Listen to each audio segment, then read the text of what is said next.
ఎవరన్నా అరెస్ట్ చేశారా? జయచంద్రారెడ్డి పిఏని అరెస్ట్ చేశారా? జయచంద్రారెడ్డి కార్ డ్రైవర్ని అరెస్ట్ చేశారా? జయచంద్రారెడ్డిని అరెస్ట్ చేశారా? అరెస్ట్ చేయలే, అరెస్ట్ చేయరు. ఇంకొక ఆయన జైలు నుంచి వచ్చాడు కదా, మీరు ఇడిపించుకొచ్చారు, ఆయన అరెస్ట్ చేయరా? ఆయన దొరకడా మీకు? ఆయన పేరు ఏదో నాయుడు ఉంది కదండి, ఆ నాయుడు దొరకడా? పట్టుకోరా? అయిపోయాక తాపీగా ముందు అసలు వెంటనే పుసుక్కోవటం.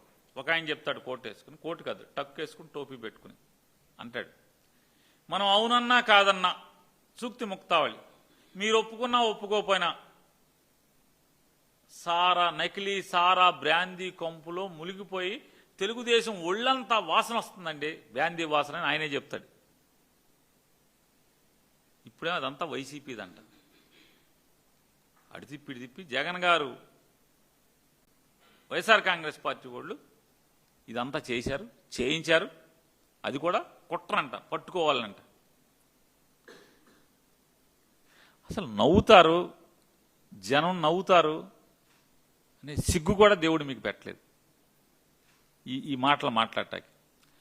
3 రోజులు అసలు ఏం మాట్లాడిన ఈనాడు రోజు మెల్లగా స్టోరీ, జయచంద్రారెడ్డి, ఆ నాయుడు, సురేంద్ర నాయుడు, ఇంకోడెవడో జనార్దనం, అక్కడి నుంచి మెల్లగా ఇటు వచ్చి ఇవాళకి ఇది వైఎస్ఆర్ కాంగ్రెస్ పార్టీ వాళ్ళే, వైఎస్ఆర్ కాంగ్రెస్ పార్టీ వాళ్ళు ఏంటి జోగి, ఇదేమి యాగ్యా ఏంటిది, అది ఏంటి రాశారు ఏంటండి, ఏదో ఏం జోగి యాగ్యా ఏదో అని, ఏమి యాగి, ఎవడు యాగి, యాగి మీది, ఏడుపు మీది, చచ్చిపోతున్నారు, దాన్ని ఎట్టా కవర్ చేయాలో తెలవక రోజుకు ఒక వార్త రాస్తారు.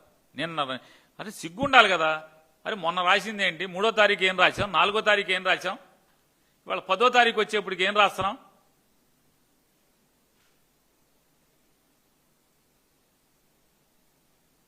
అక్కడి నుంచి మామూలుగా వీడియో పెడతాడు ఎవరు, జనార్దనం. ఏమని పెడతాడు, ఇందులో జయచంద్రారెడ్డికి కానీ, లోకేష్ నాయుడికి కానీ, లేదా నారా చంద్రబాబు నాయుడికి కానీ ఏ తెలుగుదేశం వాళ్ళకి సంబంధం లేదు, నేనే చేశాను, నేను వచ్చి చెప్తాను మొత్తం అంతా అని చెప్తాడు.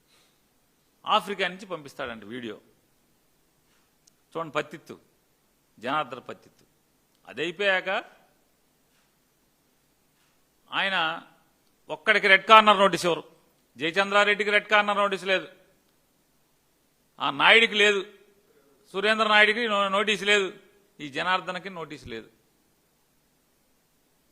అసలు సోషల్ మీడియాలో తపాసి కేసుకి మామూలుగా రెడ్ కార్నర్ నోటీస్ పారని వెళ్ళిపోతారని మా వాళ్ళందరికీ, వైసీపీ చిన్న చిన్న కార్యకర్తలకి.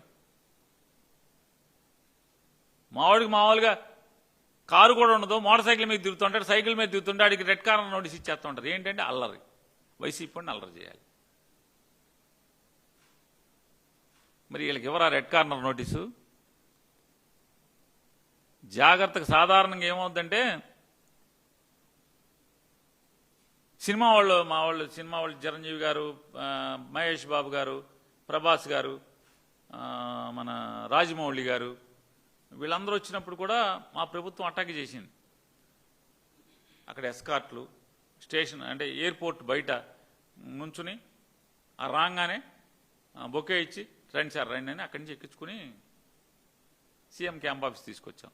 అదే మోడల్లో ఏదో పెళ్లికి వస్తే రిసీవ్ చేసుకున్నట్టుగా సార్ బొంబాయి నుంచి, జనార్దన్ సార్ బొంబాయి నుంచి, అదే ఆఫ్రికా నుంచి బొంబాయి వస్తారు, బొంబాయి నుంచి మళ్ళీ ఫోన్ అక్కడ ఎయిర్పోర్ట్లో పెట్టేసేసి అక్కడి నుంచి బొంబాయి నుంచి బెజవాడ ఫ్లైట్ ఎక్కుతారు. బెజవాడ ఫ్లైట్ ఎక్కి ఆయన సూట్ కేసు మామూలుగా ఏదో గోవానా మామూలుగా మారిషస్ వెళ్ళి సరదాగా ఎంజాయ్ చేసి వచ్చినట్టుగా సూట్ కేసు తోసుకుంటూ వస్తుంటే లోపల పోలీసు ఉంటారు, రన్వే మీద పోలీసు ఉంటారు, లాంజ్ మొదట్లో అయితే ఎరైవల్లో మొదట్లో పోలీసులు ఉంటారు, ఎరైవల్ బయట పోలీసులు ఉంటారు. ఎవడో అసలు అతను ఏం మాట్లాడరు, అతను మామూలుగా పెళ్లికి వచ్చినట్టు వస్తాడు, బయట సూట్ కేసు అందుకుంటారు. బయట రాగానే మామూలుగా ఇక్కడ రిసెప్షన్ వాళ్ళు అట్ట రిసెప్షన్ కమిటీ గబాన సూట్ కేసు తీసుకుని సార్ని 2 సార్ అని మెల్లగా కారు ఎక్కించుకెళ్తారు. సిగ్గేయట్లేదా అని అడుగుతున్నాను. మీ ప్రభుత్వం, మీరు నిజంగా నిజాయితీ గలవాళ్ళే అయితే మీ ప్రభుత్వాన్ని ఈ రకంగా మొలకల చెరువులో ఇక్కడ ఫ్యాక్టరీ పెట్టి మీ తప్పుడు ఆలోచనల ప్రకారం జోగి రమేషో లేకపోతే వైసీపీ వాళ్ళో ఈ ఫ్యాక్టరీని పెట్టించైతే ఆయన ఏం చేయాలి? మీరు రెడ్ కార్నర్ నోటీస్ ఇవ్వాలి. అవసరమైతే ఇక్కడ మన పవన్ కళ్యాణ్ గారు, లోకేష్ నాయుడు గారు, చంద్రబాబు నాయుడు తిరిగే హెలికాప్టర్ లేకపోతే ఆ విమానం వేసుకుని ఆఫ్రికా వెళ్ళిపోవాలి. పైన కింద మనమే కదా. రోజు మీ అబ్బాయి లోకేష్ నాయుడు గారు మోడీ గారు వాళ్ళు అమిత్ షా గారు వాళ్ళు కూర్చుంటున్నాడు వెళ్ళి ఢిల్లీ వెళ్ళి. ఇక్కడి నుంచి మీకు విమానం ఉందిగా, రోజు మీరు తిరిగేది విమానం వేసుకుని ఆఫ్రికా వెళ్ళిపోవచ్చుగా. వెళ్ళిపోయి పట్టుకొచ్చి లాండికే ఏంట్రా మీరు జోగి రమేష్తో కలిసి రాజకీయాలు మమ్మల్ని నేను అల్లరి చేస్తావా అని బాదుకుంటే తీసుకురావాలి కదా. లేదు, రెడ్ కార్నర్ నోటీస్ లేదు. విమానం ఖాళీగానే ఉంది గన్నవరంలో, దాన్ని వేసుకెళ్ళరు, దాన్ని ముట్టుకోరు. ఆయన దిగి బొంబాయి వెళ్తారా? బొంబాయి వెళ్ళరు. అంటే వీళ్ళకి బాగా నమ్మకం. బొంబాయి దిగి సారు గన్నవరం వేసుకుని గన్నవరం విమానం వేసుకుని గన్నవరం వచ్చి వీళ్ళ దగ్గరికే వస్తాడు. ఎంత మ్యాచ్ ఫిక్సింగ్ డ్రామా, ఎంత పెద్ద డ్రామా కదలుతారు. అక్కడి నుంచి తెలంగాణ ఏం చెప్తాడు? నేను వైఎస్ఆర్ కాంగ్రెస్ పార్టీ గవర్నమెంట్ నుంచే చేస్తున్నా వ్యాపారం అంతా అని చెప్తాడు ఫస్ట్ స్టేట్మెంట్. అది అయిపోద్ది. అంటే ఏం జరిగి ఉంటుంది? మామూలుగా అక్కడి నుంచి స్క్రీన్ ప్లే రాగానే అరే మనోడు వస్తున్నాడు కానీ మా పార్ట్నరు ఇది మొత్తం వైఎస్ఆర్ కాంగ్రెస్ పార్టీ అన్నట్టుగా చుట్టేసేయండి. వాళ్ళకంటే వీళ్ళకేం పోలీసులకేం పీకుతున్నట్టుంది. మరి ఇంత పచ్చి పాపంగా మనం ఎక్కడ చేస్తాం రా బాబు? ఏదో పోస్టింగ్ల కోసం ఏడుస్తున్నాం కానీ ఎంత దుర్మార్గంగా చేయిద్దాం అవుద్దా అని పీకులాట్లు ఉన్నట్టుంది ఆ ఇన్వెస్టిగేషన్ చేసిన వాళ్ళకి. ఏం చేశారు? మరీ బాగోదన్నట్టుగా వైసీపీ టైం నుంచే నేను చేస్తున్నానని వీడియో చేయించారు, బయటకు వదిలేశారు, ఛార్జ్షీట్ కొట్టేశారు, పెట్టేశారు. ఏమని? నేను 2020 నుంచి చేసుకుంటూ వస్తున్నాను, అప్పటి నుంచే సోగా మొదలెట్టాను. ముందు గోవా నుంచి తెచ్చి ఇందులో సీసాల్లో క్యాన్లో పోసుకుని కలిపాను. బాగా వ్యాపారం సాగిన తర్వాత నేనే తయారీ మొదలెట్టాను అని చెప్పి అక్కడి వరకు చెప్పాడు. అంటే ఏంటి? ఆ పోలీసు వాళ్ళు మరీ ఎంత పచ్చిపాపం మనం చేయలేరా బాబు, సరే వీడితో ఇక్కడ దాకా చెప్పిద్దామని చెప్పించారు. పైనుంచి మామూలుగా మంచి ముతక భాష వాడినట్టున్నారు.